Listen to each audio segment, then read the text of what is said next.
can serve two masters. Either you're going to love one or hate the other.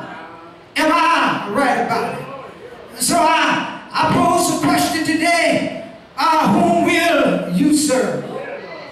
Will you serve God or will you serve man? So God requires us to leave our agendas on the side.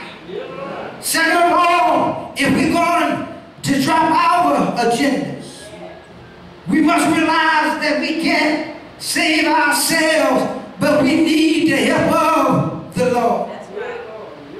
Yes, brothers and sisters, I know a whole lot of folks who think they can save themselves.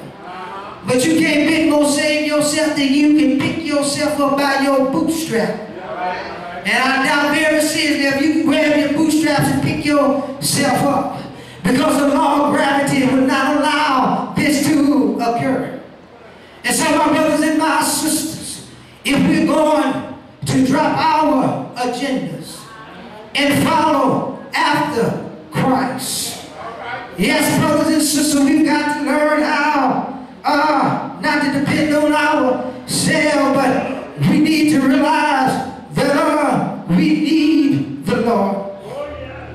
Am I right about it? Verse 10 said, so was also James and John, the sons of Zebedee, which was partners with Simon. And Jesus said unto Simon, fear not, from henceforth thou shalt catch men.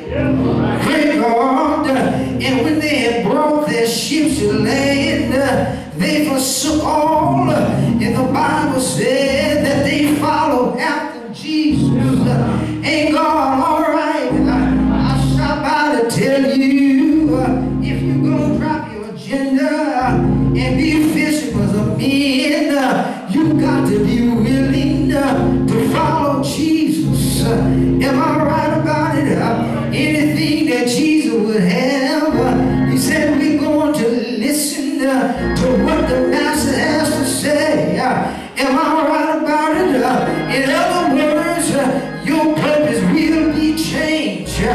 You are working for yourself, but now I want to encourage you to start working for Jesus.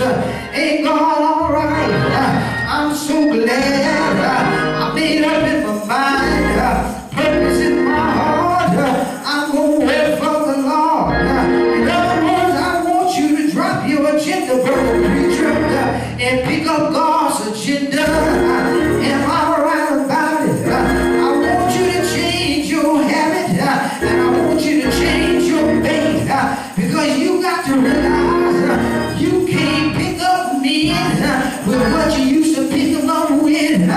Ladies, you can't pick up men nowadays with your short dress on and your low-cut dress, showing all of your cleavage. But if you want to catch a man, you got to dress appropriately. You can't show him everything. You got to leave something to the imagination in order to catch a real man. But if you just want to catch something out there in the streets, go ahead on and dress like a hoosie. Yes, my Lord, you'll be able to catch anything like flies. But I stop by to tell somebody, if you want to catch the right thing, you got to change your faith. You got to start using the word of God. If you gonna change your situation. Am I right about it? I'm so glad I changed my bait a long time ago. I had to realize the bait that I was using, trying to catch men and women, that bait was tainted. It was tainted by old Satan. But you see, and you don't have to be a theologian in order to change your bait.